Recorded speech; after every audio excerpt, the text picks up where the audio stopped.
જો તમે કોઈ કામ માટે વહેલી સવારે ઘરેથી નીકળ્યા હોવ અને રસ્તામાં તમને 9 વર્કન્યા એકસાથે દેખાય તો સમજી લેવું કે તમારો સારો સમય શરૂ થવા જઈ રહ્યો છે.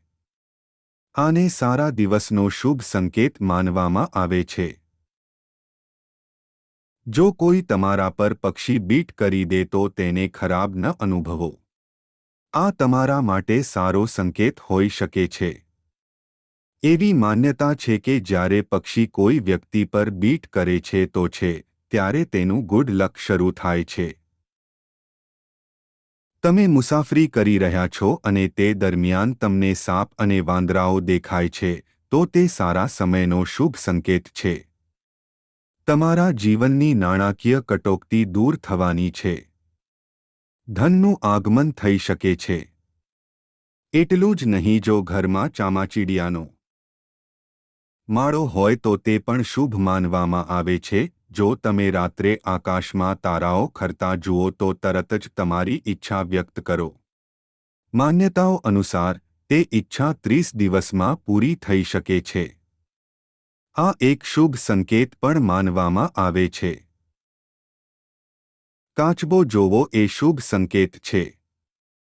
ભગવાન વિષ્ણુએ કાચબાનું રૂપ ધારણ કર્યું હતું.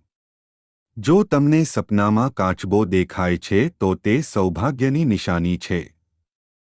બંધ કિસ્મતના દરવાજા જલ્દી ખુલી શકે છે. કોઈ દિવસ તમે તમારા ઘરની નજીક અથવા રસ્તામાં મોર જુઓ અથવા મોરને નાચતા જુઓ તો તે દિવસથી તમારા સારા દિવસો શરૂ થઈ શકે છે. મોરના દર્શન શુભ માનવામાં આવે છે. જો તમારા ઘરના મુખ્ય દરવાજે હાથી તેની સૂંઢ ઊંચી કરીને ઊભો હોય તો સમજી લેવું કે તમારા સ્થાન પર લક્ષ્મીનું આગમન થવાનું છે. તમારા પરિવારની સુખ સમૃદ્ધિમાં વધારો થવાનો છે. હાથીને ગણેશજીનું પ્રતીક માનવામાં આવે છે. ઘરની છત પર કોયલ બોલવી એ પણ એક શુભ સંકેત છે. જો આવું થાય તો તમારી સંપત્તિ વધી શકે છે. 9. જો તમને તમારા સપનામાં અથવા રસ્તામાં ગોલ્ડન સાપ દેખાય તો સમજો તમારા સારા દિવસો શરૂ થવાના છે. આને ભાગ્ય મજબૂત થવાની નિશાનીમાં માનવામાં આવે છે.